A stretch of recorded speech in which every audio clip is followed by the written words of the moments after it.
So guys welcome back to micro classes. हमारी Meerut university और Saharanpur university की बीएड की क्लासेज चल रही हैं। आज का हमारा सब्जेक्ट है philosophical and sociological perspectives of education. Philosophy की है, 6th क्लास है। आज का हमारा टॉपिक है लक्ष्य व उद्देश्य में क्या अंतर होता है। ये क्वेश्चन इस प्रकार से भी आ जाता है, शैक्षिक उद्देश्य व शिक्षण उद्देश्य में क्या अंतर है। तब ये दोनों टॉपिक क्या होते हैं, इनके बारे में आज हम इस वीडियो में कवर करने वाले हैं। ये क्वेश्चन बीएड एग्जाम में शॉर्ट क्वेश्चन के रूप में आता है। शॉर्ट रूप में आएगा, लॉन्ग में तो नहीं आता। अब शॉर्ट रूप में दो तरह से आ जाता है। एक तो पूछ लिया जाता है कि एम व ऑब्जेक्टिव क्या होते हैं, दूसरा पूछ लिया जाता है शैक्षिक उद्देश्य व शिक्षण उद्देश्य क्या होते हैं। मतलब टीचिंग ऑब्जेक्टिव और एजुकेशनल ऑब्जेक्टिव क्या क्या होते हैं। ये मैंने उल्टा लिख दिया है। शैक्षिक उद्देश्य को तो हम एजुकेशनल ऑब्जेक्टिव बोलते हैं, शिक्षण उद्देश्य को हम टीचिंग ऑब्जेक्टिव बोलते हैं। तो ये आप ध्यान रखना हल्का सा। अब इनके बारे में जान लेते हैं कि लक्ष्य व उद्देश्य क्या होते हैं, या फिर शैक्षिक उद्देश्य और शिक्षण उद्देश्य क्या होते हैं। अब देखो, लक्ष्य बड़ा होता है और उद्देश्य छोटे होते हैं। पहले इन दोनों को ही जान लेते हैं। आप अपने जीवन में क्या बनना चाहते हो, कहां पर पहुंचना चाहते हो, जो अल्टीमेट गोल होता है ना, आपकी जो अल्टीमेट आखिरी मंजिल होती है, उस आखिरी मंजिल को हम लक्ष्य बोलते हैं। जैसे आप अपने जीवन में महान बनना चाहते हो, आप आध्यात्मिक रूप से पूरा तृप्त होना चाहते हो, पूरे आध्यात्मिक बनना चाहते हो आप, ये आपके जीवन के लक्ष्य हो सकते हैं। एक लक्ष्य हो सकता है आपके जीवन का कि आपको टीचर बनना है, सरकारी टीचर बनना है। मतलब आपके जो आखिरी की मंजिल है उसे हम लक्ष्य बोलते हैं। अब लक्ष्य तक पहुंचने के लिए जो आप छोटे छोटे उद्देश्य निर्धारित करते हैं, उन्हें हम उद्देश्य बोलते हैं। लक्ष्य बड़ा होता है, लक्ष्य तक पहुंचने के लिए जो आप छोटी छोटी मंजिल बनाते हैं, उन छोटी छोटी मंजिलों को हम उद्देश्य बोलते हैं। जैसे आपका लक्ष्य सरकारी टीचर बनना है। अब सरकारी टीचर बनने के लिए आप पहले तो स्कूलिंग करेंगे, उसके बाद आप बीएड करेंगे। बीएड करने से सरकारी टीचर थोड़ी बन जाएंगे आप डायरेक्ट। लेकिन आपकी एक ये भी तो मंजिल है कि मुझे बीएड पास करनी है। अगली मंजिल आपकी होगी सीटेट पास करना है। उससे अगली मंजिल होगी आपकी टीजीटी, पीजीटी, सुपर टेट कुछ पास करना है। फिर अगली मंजिल होगी इंटरव्यू पास करना है मुझे, और उसके बाद आप सरकारी टीचर बन जाएंगे। तब सरकारी टीचर बनना तो आपका लक्ष्य हुआ, लेकिन ये जो आप छोटी छोटी मंजिल अपनी तय कर रहे हैं, इन छोटी छोटी मंजिलों को हम उद्देश्य बोलते हैं। मेरा लक्ष्य है अपने जीवन में कि मुझे महान बनना है। अब महान बनना तो मेरा लक्ष्य हो गया। महान बनने के लिए मैं अपने जीवन में छोटे छोटे उद्देश्य निर्धारित करूंगा। मेरा एक उद्देश्य होगा कि मैं सबकी मदद करूंगा। दूसरा उद्देश्य होगा हमेशा सच बोलूंगा। तीसरा उद्देश्य होगा कभी भी किसी का दिल नहीं दुखाऊंगा। चौथा उद्देश्य होगा कभी भी किसी का नुकसान नहीं करूंगा। तो ये छोटे छोटे उद्देश्यों पर चलता चलता जैसे ही आगे बढ़ूंगा ना मैं, तब जाकर मैं अपने लक्ष्य की प्राप्ति कर सकता हूँ। तो लक्ष्य बड़ा होता है, उद्देश्य छोटे होते हैं। उद्देश्यों को मिलाकर ही लक्ष्य बनता है। उद्देश्य हमारी लक्ष्य की प्राप्ति में मदद करते हैं। ये होता है हमारा मेन अंतर इन दोनों में। लेकिन कहीं कहीं पर आपको लक्ष्य को छोटा देखने को मिल सकता है कि लक्ष्य छोटा होता है और उद्देश्य बड़े होते हैं। वो कुछ लोग मानते हैं, लेकिन उसको इतना ज्यादा मान्यता नहीं मिलती। अधिकांश वैज्ञानिक, मनोवैज्ञानिक, दार्शनिक, शिक्षा शास्त्री उद्देश्यों को छोटा मानते हैं और लक्ष्य को बड़ा मानते हैं। अब शिक्षा के क्षेत्र की बात कर लेते हैं, क्योंकि हम बीएड कर रहे हैं तो हम शिक्षा के क्षेत्र में हैं। शिक्षा के क्षेत्र में लक्ष्य को हम शैक्षिक उद्देश्य बोलते हैं, लक्ष्य को। और शिक्षण उद्देश्य किसे बोलते हैं, हम उद्देश्य को बोल देते हैं। समझ गए। शिक्षा के क्षेत्र में जो हमारे अल्टीमेट एम होते हैं, जो लास्ट की जो हमारी मंजिल होती है, जहां पर हमें पहुंचना होता है, उसे तो हम शैक्षिक उद्देश्य बोलते हैं। लेकिन अब इस मंजिल तक पहुंचने के लिए जो छोटे छोटे से मंजिल हम बनाते हैं ना, छोटे छोटे से उद्देश्य निर्धारित करते हैं, उसे हम शिक्षण उद्देश्य बोलते हैं। बात एक ही है। आम जिंदगी में उद्देश्य को यूज करते हैं हम लक्ष्य की प्राप्ति के लिए। शिक्षा के क्षेत्र में शिक्षण उद्देश्यों का यूज करते हैं हम शैक्षिक उद्देश्यों की प्राप्ति के लिए। बात एक ही होती है। शैक्षिक उद्देश्य हमारे कैसे हो सकते हैं, ऐसे हो सकते हैं।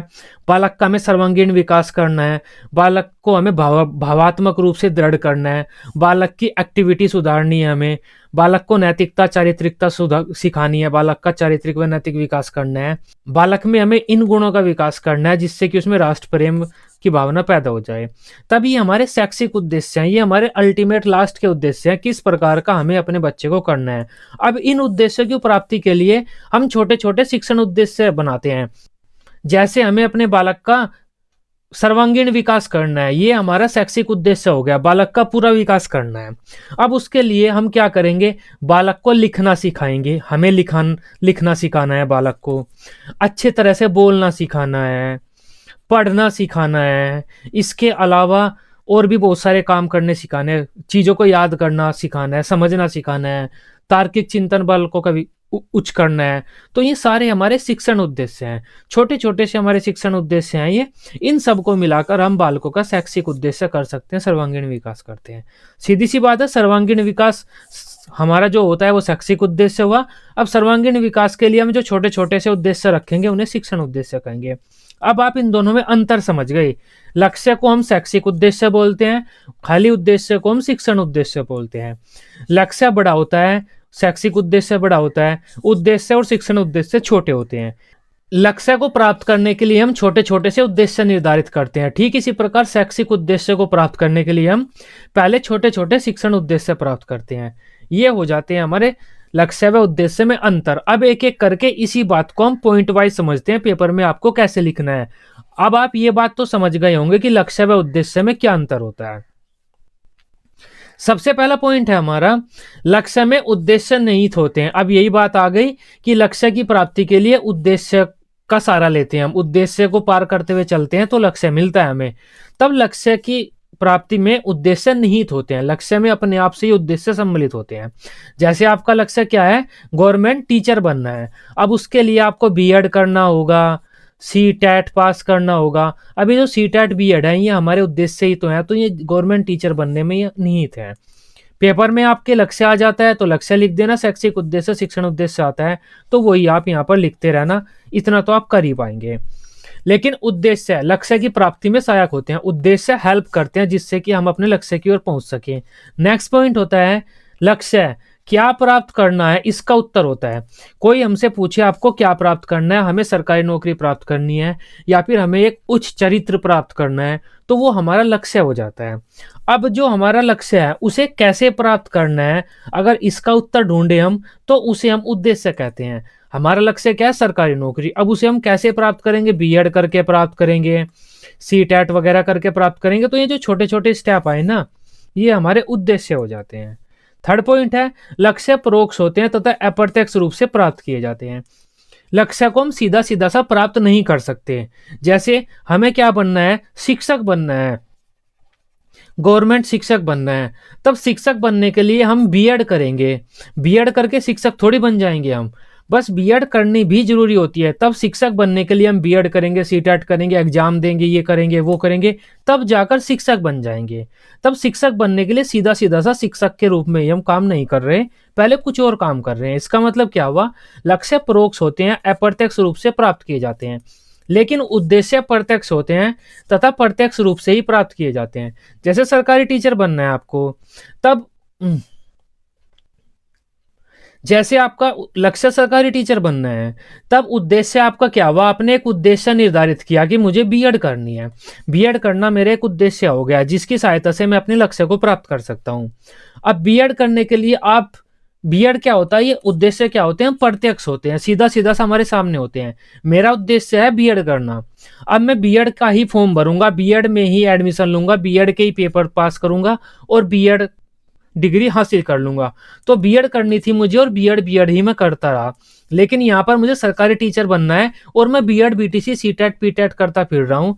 तो लक्ष्य से इनका संबंध हो सकता है, मतलब लक्ष्य को हम सीधा सीधा सा प्रत्यक्ष रूप से प्राप्त नहीं कर सकते और इन्हें प्रत्यक्ष रूप से प्राप्त कर सकते हैं, क्योंकि जो उद्देश्य लेकर हम चलते हैं सीधा उसी रास्ते पर चलते हैं, लेकिन लक्ष्य को पूरा करने के लिए हमें अलग उद्देश्यों के रास्ते पर चलना पड़ता है।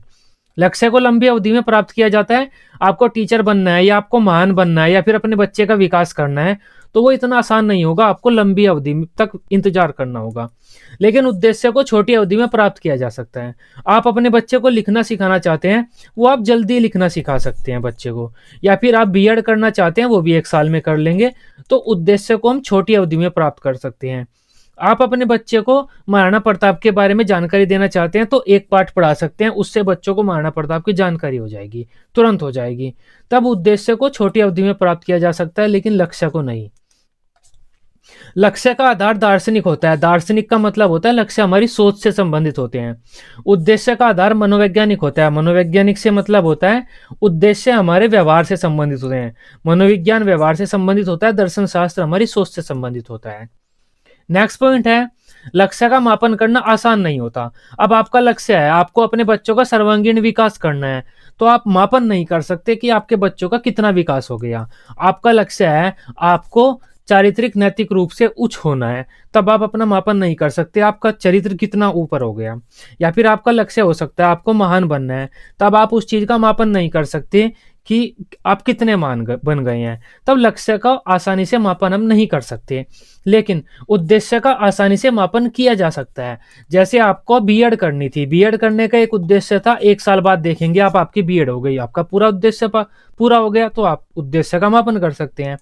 इसके अलावा आपका एक उद्देश्य क्या था, आपको अपने बच्चों को लिखना सिखाना है। लिखना, आपने अपने बच्चों को 1 साल के समथिंग तक लिखना सिखाया, फिर आप देख सकते हैं कि आपके बच्चे लेटर लिख रहे हैं, खुद बैठकर अपनी कॉपी में कुछ लिख रहे हैं, तो आप अपने उद्देश्य को देख सकते हैं आपका उद्देश्य कितना सफल रहा। स्पष्ट आपके सामने है कि हाँ, आप उद्देश्य प्राप्त करना चाहते थे, वो प्राप्त हो गया, क्योंकि आप देख रहे हैं आपके बच्चे लिख रहे हैं। तब उद्देश्य को हम माप सकते हैं, लेकिन लक्ष्य को नहीं माप सकते। लक्ष्य को पूर्ण रूप से प्राप्त नहीं किया जा सकता। वही बात है, लक्ष्य को जब हम माप नहीं सकते तो पूरी तरह से प्राप्त नहीं कर सकते। आप अगर महान बनना चाहते हैं तो आप ये नहीं कह सकते कि मैं सबसे महान हो गया, पूरी तरह से महान हो गया, कोई ना कोई आपसे ज्यादा महान होगा। आपका लक्ष्य आपको अपने बच्चों का विकास करना है, तब ये नहीं आप कह सकते कि मैंने पूरा अपने बच्चों का विकास कर दिया, क्योंकि हम उसे न तो माप सकते और नहीं ये देख सकते कि पूरा क्या है, पूरा विकास एक्चुअल में होता क्या है। बस हम कोशिश करते हैं जितना लक्ष्य हमें मिल जाए उतना प्राप्त करने की कोशिश करते हैं, लेकिन उद्देश्य को पूर्ण रूप से प्राप्त किया जा सकता है। बीएड आप करना चाहते थे, आपने कर ली, उद्देश्य पूरा हो गया, पूरा उद्देश्य प्राप्त हो गया। सीटेट आपको करनी थी, सीटीईटी वो आपने पास कर ली, आपका पूरा उद्देश्य प्राप्त हो गया। आप अपने बच्चों को लिखना सिखाना चाहते थे, आपके बच्चे अब खुद बैठकर लेटर लिख रहे हैं, आपका उद्देश्य प्राप्त हो गया, आपके बच्चों में लिखना आ गया। तो उद्देश्य को पूर्ण रूप से प्राप्त किया जा सकता है, लेकिन लक्ष्य को नहीं किया जा सकता। नेक्स्ट पॉइंट है, शैक्षिक उद्देश्य परिवर्तनशील होते हैं, ये बदलते रहते हैं। शैक्षिक उद्देश्य या फिर लक्ष्य बदलते रहते हैं। आपका लक्ष्य कुछ और हो सकता है, मेरा लक्ष्य कुछ और हो सकता है, सबका लक्ष्य अलग अलग हो सकता है, सबके शैक्षिक उद्देश्य अलग अलग हो सकते हैं। लेकिन किसी भी काम के शिक्षण उद्देश्य निर्धारित होते हैं। जैसे अगर आप बच्चों को झांसी की रानी का पाठ पढ़ाएंगे तो उसके उद्देश्य निर्धारित हैं कि उसे पढ़कर बच्चे झांसी की रानी के बारे में ही जानेंगे। अगर आप अपने बच्चों को ये बताएंगे कि पेन कैसे पकड़ते हैं, अक्षर कैसे बनाते हैं, तब उसके उद्देश्य निर्धारित हैं कि उससे बच्चे लिखना ही सीखेंगे। ऐसा नहीं हो सकता कि बच्चे उससे पढ़ना सीख लें। तो कोई भी काम होता है ना, उसके शिक्षण उद्देश्य या फिर उद्देश्य निर्धारित होते हैं, लेकिन जो शैक्षिक उद्देश्य होते हैं वे स्थिति के अनुसार बदलते रहते हैं, ऊपर नीचे होते रहते हैं। इनका स्वरूप अधिक व्यापक होता है। अब शैक्षिक उद्देश्य या फिर लक्ष्य व्यापक ही होते हैं, क्योंकि लास्ट का हमारा अल्टीमेट गोल होता है, सबसे आखिर की मंजिल होती है, तो उसमें बहुत कुछ सम्मिलित होता है हमारे लक्ष्यों में। इस वजह से कह सकते हैं ये व्यापक होते हैं। तथा उद्देश्य संकुचित तथा विशिष्ट होते हैं। संकुचित होते हैं, विशिष्ट मतलब किसी एक निश्चित चीज से संबंधित होते हैं, क्योंकि उद्देश्य छोटे टाइम के लिए होते हैं, जल्दी हम प्राप्त कर सकते हैं इन्हें। लक्ष्यों का संबंध सभी विषयों से होता है।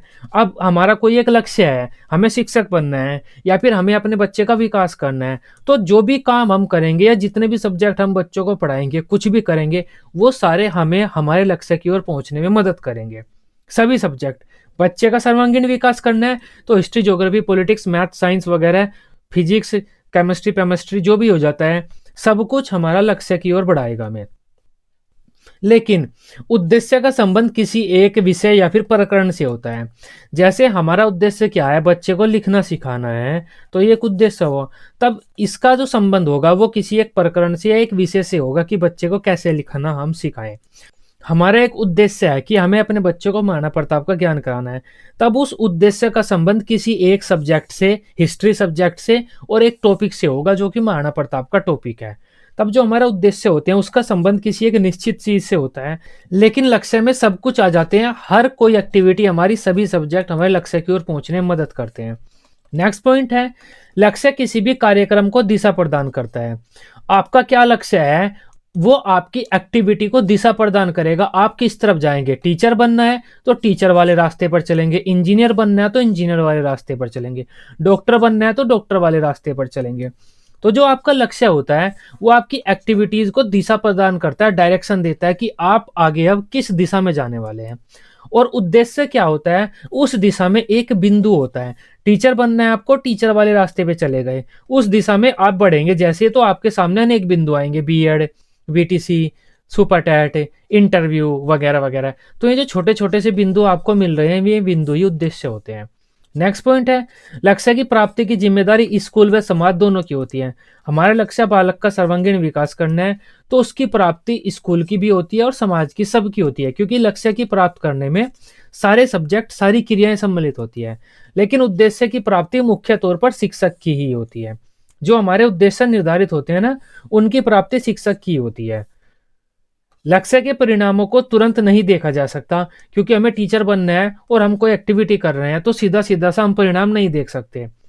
हमारा लक्ष्य है कि हमें महान बनना है, तब 2-4 व्यक्तियों की हेल्प करने के बाद हम महान नहीं बन सकते। इस वजह से लक्ष्य के परिणामों को हम तुरंत नहीं देख सकते, लेकिन उद्देश्य के परिणामों को हम तुरंत देख सकते हैं। अब देखो, हमारा एक लक्ष्य है कि हमारे बच्चे का सर्वांगीण विकास हो सके। सर्वांगीण विकास होने के लिए हमें अपने बच्चों को हिस्ट्री का ज्ञान कराना होगा। तब हमने हमारा एक उद्देश्य बनाया कि हमें हमारे बच्चों को अकबर का ज्ञान कराना होगा। तो हमारा एक उद्देश्य हो गया जो हमारी लक्ष्य की प्राप्ति में मदद करेगा। अब इस उद्देश्य के परिणामों को हम तुरंत देख सकते हैं। कैसे? हम अकबर का एक पाठ पढ़ाएंगे बच्चों को और तुरंत उनसे कुछ क्वेश्चन करेंगे तो हम समझ जाएंगे कि हाँ, हमारे बच्चों को अकबर की काफी जानकारी हो गई। तब उद्देश्य के परिणामों को हम तुरंत देख सकते हैं, जबकि लक्ष्य के परिणामों को तुरंत नहीं देख सकते। लक्ष्य वह मंजिल होती है जिस पर हमें जाना होता है। वही बात आ गई, हमारा लक्ष्य क्या होता है? अल्टीमेट गोल होता है जहां पर हमें पहुंचना है। लेकिन उद्देश्य मार्गदर्शक होते हैं जो हमें मंजिल तक पहुंचाते हैं। लास्ट पॉइंट है हमारा, शैक्षिक उद्देश्य पूरी राष्ट्र तथा समाज की प्रकृति को देखकर निर्धारित किए जाते हैं। लक्ष्य या फिर जो उद्देश्य होते हैं, हम तब निर्धारित करते हैं हमारा राष्ट्र या हमारा समाज कैसा है। हमारे समाज में सरकारी नौकरी को बहुत ज्यादा बढ़ावा दिया जा रहा है, तब मेरा लक्ष्य है कि मुझे सरकारी नौकरी प्राप्त करनी है। तो हमारा जो राष्ट्र और समाज है उसकी कैसी प्रकृति है, उसको देखकर हम अपने लक्ष्य व शैक्षिक उद्देश्य निर्धारित करते हैं। जबकि शिक्षण उद्देश्य किसी भी एक क्रिया के लिए निश्चित होते हैं। जैसे आप बीएड कर रहे हैं तो इसका उद्देश्य निर्धारित है कि आप टीचर बनेंगे, फिक्स है शिक्षण उद्देश्य इस क्रिया का। आप ऐसा नहीं है बीएड करके आप इंजीनियर बन जाएं, ऐसा नहीं हो सकता। शिक्षण उद्देश्य तो हर एक क्रिया के लिए निर्धारित होते हैं, लेकिन शैक्षिक उद्देश्य बदलते रहते हैं और राष्ट्र की और समाज की प्रकृति को देखकर निर्धारित किए जाते हैं। ये हमारा लक्ष्य व उद्देश्य में अंतर था। 15 पॉइंट थे, ये काफी इंपॉर्टेंट 15 पॉइंट है। शॉर्ट क्वेश्चन में बीएड एग्जाम में क्वेश्चन आता है ये, और 2 पेज आपके आराम से भर जाएंगे। शॉर्ट में आप डिफरेंस में 2 पेज भर सकते हैं, आपका काम चल जाता है। लक्ष्य व उद्देश्य में क्या अंतर है अब आप समझ गए होंगे। लक्ष्य बड़ा होता है, उद्देश्य छोटा होता है। लक्ष्य को हम शिक्षा के क्षेत्र में शैक्षिक उद्देश्य बोल देते हैं, उद्देश्य को शिक्षा के क्षेत्र में हम शिक्षण उद्देश्य बोल देते हैं। बात एक ही है, आप सेम लिख सकते हैं पेपर में। लक्ष्य आता है तो लक्ष्य लिखना शुरू कर देना, शैक्षिक उद्देश्य आता है तो आप शैक्षिक उद्देश्य वगैरह यहाँ पर लिखना शुरू कर देना। इतना ही आपको ध्यान रखना है। आई होप ये दोनों टॉपिक अब आपको क्लियर होंगे, अब आप समझ गए होंगे। वीडियो अच्छी लगी हो आप इसे अपने बीएड ग्रुप में दोस्तों के साथ शेयर कर सकते हैं। बीएड की इसी तरह से सभी सब्जेक्ट की डेली रेगुलर क्लासेस लेने के लिए आप इस चैनल को सब्सक्राइब कर सकते हैं। Till then, bye bye, take care.